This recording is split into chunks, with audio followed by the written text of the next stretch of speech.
In an average person's day, they move from place to place countless times. We use transportation every day, which includes things like cars, Uber, bikes, scooters, buses, trams, mopeds, or just plain walking. And each of these modes have their own strengths and weaknesses.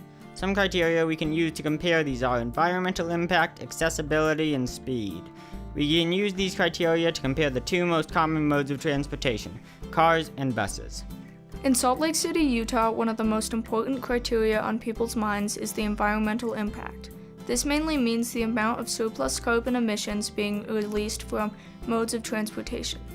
The average car emits 100 grams of carbon dioxide per kilometer per passenger and emits 4.6 metric tons of carbon dioxide every year. That is the same amount of carbon dioxide absorbed by 250 trees in the same time.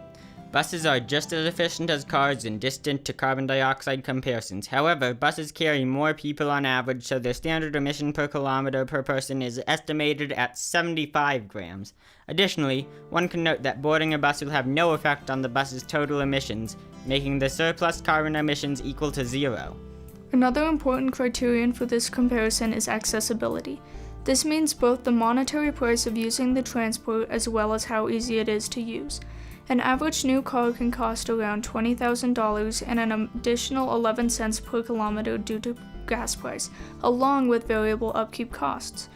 Of course, owning a car is the most convenient for accessibility because you don't need to walk to get to it.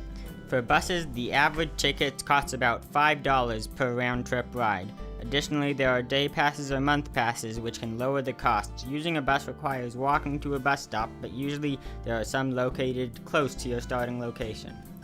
The last criterion to evaluate cars and buses is speed. The average car travels about at 50 kilometers per hour on normal residential and city roads, 85 kilometers per hour on main roads, and up to 120 kilometers per hour on highways.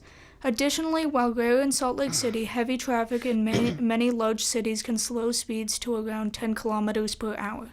Buses generally move at the same speed as cars through city and residential streets. However, the average trip length is often much longer due to multiple factors. Firstly, buses will often take an indirect route to your destination, generally taking a circular path around the city.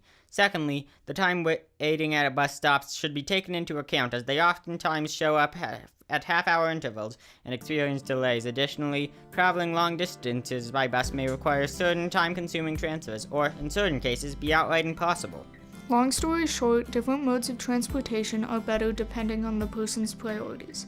If you are a very strong environmentalist, take the bus. If you want to go fast, you should drive.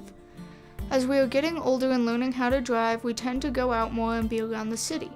Hanging out with friends almost always involves seeing a movie, going out to a show, or going out to eat. This is all made possible by our transportation. As we get older, we want independence and get excited about driving and leaving the house. But as citizens of Utah and lovers of our natural landscape, this isn't always that simple.